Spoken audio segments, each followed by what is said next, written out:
energía y por su congruencia como presidente y ahora como senador. Es un honor, señor presidente, tenerlo con nosotros. Bienvenido.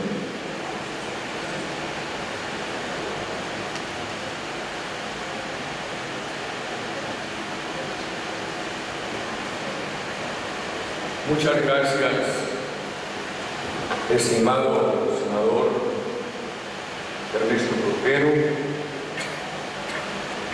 Muchísimas gracias, señora senadora Mariana Gómez del Campo, presidente de la Comisión de Relaciones Exteriores de América Latina y el Caribe, señora maestra Vanessa Rubio Marcos, subsecretaria para América Latina y el Caribe, distinguidos panelistas, Jorge Familiar Calderón, Jorge Bacaria Colón, don Manuel Villalobos, distinguidos estudiantes, profesores, señores y señores. Me honra mucho participar en este seminario que ha convocado el Senado de México. Por supuesto, para mí no es fácil,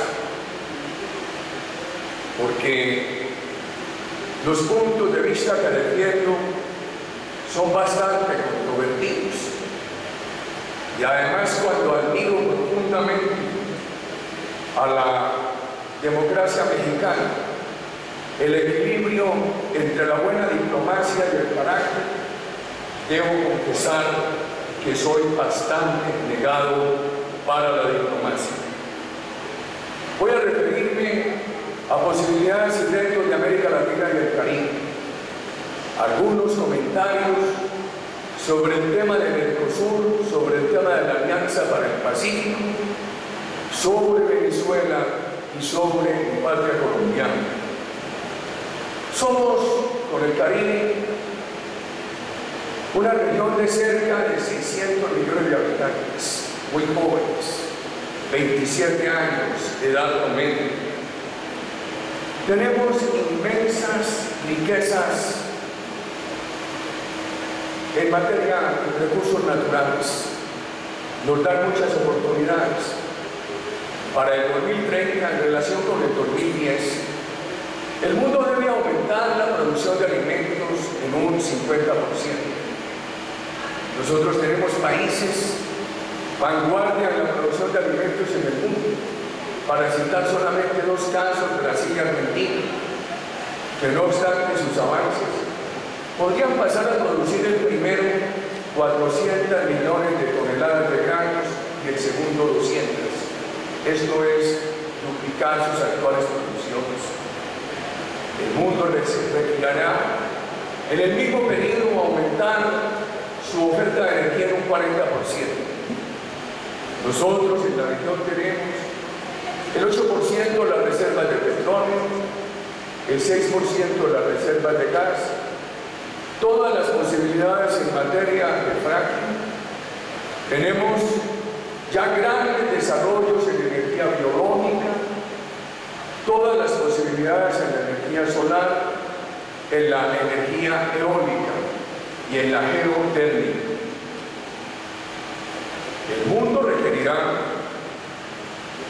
para el año 2030, en relación con el 2010, aumentar en un 50% la disponibilidad de agua potable. América Latina y el Caribe tienen el 50% de las reservas mundiales de agua dulce, pero también tenemos un reto. Eso todavía lo conservamos porque aún tenemos el 57% de la selva virgen del planeta. En unos países amenazada por una agricultura desordenada y en otros, como mi patria, amenazada la selva virgen por el narcotráfico. Tenemos inmensos retos. Esa población tan joven, pero con un alto desempleo juvenil, oscila en la región alrededor del 18%. México figura con el menor, el 8%. Pero economías como la de Panamá, que están alcanzando un pleno empleo, todavía tienen un 14% de desempleo juvenil. Problemas pensionales en el otro extremo de la pirámide. No podemos ocultar por la circunstancia de la joven edad promedio de nuestra población, que en los próximos años llegarán a la edad de retiro 100 millones de trabajadores latinoamericanos y caribeños. El 50% no habrá constituido reservas pensionales y el 30% en condiciones extremadamente pobres. Sobre Mercosur, no voy a hablar de sus fortalezas, son notorias. Permítanme hacer unos comentarios sobre sus debilidades. Preocupaciones. En Brasil, el enorme crecimiento en el consumo de drogas por parte de su juventud. La percepción de barreras no tarifarias para productos y productores externos. La tasa de inversión del sector privado es relativamente baja para el tamaño de la economía del Brasil, una tasa de inversión del 16% en su conjunto, la del sector privado enorme. Argentina. Se genera desconfianza en la inversión por los permanentes ataques a la independencia entre las instituciones. Además, la hostilidad frente a sus sectores del sector privado ha creado también desconfianza de inversión. Uruguay, con gran solidez institucional, empieza a acusar un crecimiento preocupante del déficit. Paraguay, con todas las posibilidades, especialmente en el sector agrícola y en el sector pecuario, está afectado por un grupo terrorista que secuestra, conectado con parte Colombia. Una pregunta: ¿qué debe primar en los mecanismos de integración? ¿La política o las normas? Porque ambas tienen cabida. El ingreso de Venezuela a Mercosur, sin cumplir con los requisitos, deja un interrogante de reflexión sobre cómo deben manejarse los mecanismos de integración. La Alianza del Pacífico. Sus fortalezas. La economía de Gran Bretaña es de 2.678 billones en dólares de los Estados Unidos. La de Francia, 2.8 trillones. Sumadas México, Colombia, Perú y Chile. Cifra de 2013, sin ajustar, suman 2.1 trillones. Esto es, estas economías ajustadas ya están igualando a la economía británica y están muy cerca de la economía francesa. En la Alianza del Pacífico hay países que tienen una extraordinaria seguridad, otros que se han caracterizado por obtenerla. Está con las luchas de Perú, de Colombia y de México. Estos países de la Alianza del Pacífico han tenido mucha claridad en la necesidad de llevar un gran equilibrio entre la promoción de la inversión privada y las políticas sociales. Estos países respetan la independencia entre las instituciones que conforman el Estado de Derecho, lo que genera mucha confianza, y el pluralismo participativo. Algunas debilidades y retos de la Alianza del Pacífico. Con todo el respeto por México, un país que ha sido tan hospitalario con nosotros los colombianos, y especialmente conmigo, país que admiramos profundamente. Desde afuera uno piensa que México debe considerar como complementarias y convergentes los principales ejes de política de los últimos años. La lucha por la seguridad de la administración Calderón y la reforma de la administración Peña Nieto. creo que no deberían entenderse el tiempo para sus desarrollos como ejes excluyentes. Las reformas, si hay que profundizarse y producir todos los resultados, podrían verse afectadas por la inseguridad, y la seguridad sin reformas también se estanca en la consecución de beneficios económicos. México tiene el gran reto de mantenerse iluminando a la región en materia de valor agregado. Yo diría que quedó atrás la discusión política del NAFTA, y ya lo que vemos desde la región es la capacidad de México de haber agregado valor en su industria. Cuando toda esa industria de automotores o de aviones tiene sus aplicaciones por el avance de los computadores en todas las actividades industriales. Chile, milagro de 30 años. Quiero saludar al doctor Insulza, ciudadano de Chile y secretario de la Organización de Estados Americanos. Tiene el gran reto de que la respuesta a las aspiraciones sociales de la presidenta Bachelet no afecte la confianza e inversión privada. Colombia tiene el reto de no sacrificar sus valores democráticos, la iniciativa privada, la justicia, sus fuerzas armadas para negociar con terroristas. ¿Qué es la paz? La paz es el grupo narcotraficante de cocaína más grande del mundo. Entre 1998 y 2003, la paz secuestró 17.974 personas. Es uno de los grupos terroristas del mundo que ha reclutado mayor número de niños. 20.000 de los integrantes que tenían la paz en 2002, cuando empezaba nuestro gobierno, habían sido violentamente reclutados cuando eran niños. La paz es responsable de más de 2.600 desapariciones. Colombia presenta, de acuerdo con las Naciones Unidas, un deterioro de la seguridad mientras se habla de paz.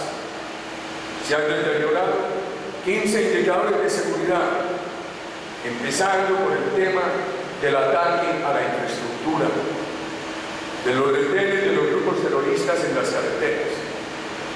También a lo que se ha observado, que es la disminución de los ataques a la población civil. Hay un elemento muy preocupante: el dominio terrorista en algunas regiones que ha resurgido ha llevado a las personas que no encuentran apoyo del Estado a pagar la extorsión y a someterse a los terroristas para evitar que los asesinen. Darle impunidad y elegibilidad política a cabecillas de grupos terroristas, además de violar las normas internacionales que atan a Colombia, es impulsar nuevas violencias por el mar Egeo. Preocupa mucho que un país que era modelo en la lucha contra el narcotráfico esté proponiendo hoy darle al narcotráfico connotación de delito político, lo mismo al secuestro, para así generar impunidad a los principales actores. La Alianza del Pacífico y Mercosur tienen debilidades y retos comunes. Veamos qué ha pasado en materia de competitividad. Argentina en el año 2002 tenía la posición 64, ahora la 104. Brasil pasó de la 45 a la 57, Chile de la 24 a la 33, Colombia de la 61 a la 66, México de la posición 53 a la 61. No podemos medir sin comparar los avances en competitividad, porque muchas veces por registrar los nuestros omitimos reflexionar sobre los que han avanzado más rápidamente. el clima de negocios.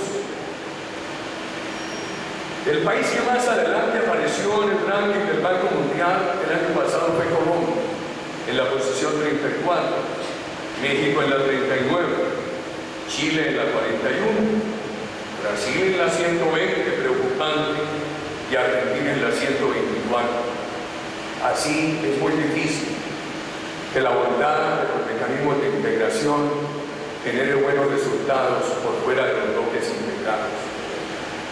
¿Qué mide este indicador del Banco Mundial? Procedimientos para crear un negocio, días para empezar, días para obtener una licencia de construcción, horas años para pagar impuestos, días para hacer valer un contrato judicial, costo de ejecución judicial, costo para exportar un contenedor. Un reto bien grande de toda la región es llevar de la mano la confianza en la inversión privada y la política social,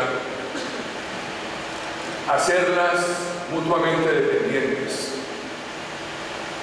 Venezuela indica claramente que a pesar del petróleo y tantos años de bonanza, por la ausencia y la hostilidad y el maltrato a la inversión privada, las políticas sociales no se hacen sostenibles. La sostenibilidad de las políticas sociales exige una alta y sostenida tasa de inversión privada y la legitimidad de la inversión privada, un avance en las políticas sociales de manera coetánea. Un gran reto en la región es la educación relevante al emprendimiento, la financiación de todo el emprendimiento de los jóvenes para que la inversión privada no siga siendo una libertad excluyente. Preocupa mucho el caso de Venezuela. Este país ha destruido su economía. Antes de la era Chávez, Venezuela tenía una economía un 33% más grande que la colombiana, hoy un 25% menor. Se pronostica una inflación del 100%, un déficit del 20%. La nómina burocrática ha crecido en el 62%. Un país rico en agua y en tierras importa el 80% de los alimentos que consume. Un desastre ha sucedido en las empresas expropiadas. Ha anulado el pluralismo participativo, la independencia entre instituciones, y son las atrocidades a la oposición lo que caracteriza hoy a Venezuela. María Corina Machado tiene prohibición de salir del país. Fue despojada ilegalmente de su investidura de diputada nacional. Ha sido agredida físicamente. Primero le imputaron un magnicidio y quedó la imputación en una conspiración. Le han invadido la privacidad. Leopoldo López no ha delinquido, lleva más de un año en la cárcel. La protesta no es delito. La protesta no es delito político. La protesta no alcanza a ser rebelión, no alcanza a ser azonada, no alcanza a ser sedición. Si no es delito político, menos es delito común, menos es atrocidad. Leopoldo López no está en la cárcel por un juez independiente, está en la cárcel por una decisión arbitraria de la dictadura. La madre de Leopoldo López hace pocos días dijo que lo trasladaron de celda, lo llevaron a una celda sin agua y sin luz, y el director de la prisión le rompió las fotos de su familia, que era el único medio de comunicación con ellos. La integración es muy importante. Exige que los países mantengan un gran diálogo. Seguramente la zona de libre comercio de las Américas mantendría una gran discusión de polarización política. Ha sido más inteligente avanzar en la integración por bloques. Los invito a leer algo que nos tiene que generar preocupaciones.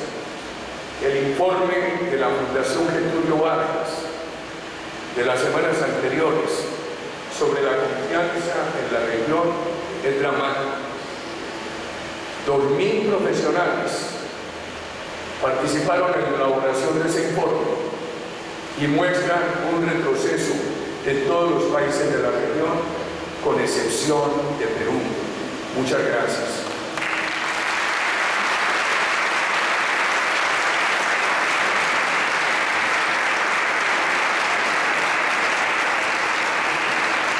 Muchísimas gracias, senador, por esta interesante intervención. Y ahora pasaríamos a las preguntas. Hay muchísimas preguntas, yo agradezco el interés y les compartiría que todo lo que tenga que ver con la posición de Cuba la podremos discutir en el siguiente panel y con mucho gusto responderán cada una de sus dudas. Estará aquí con nosotros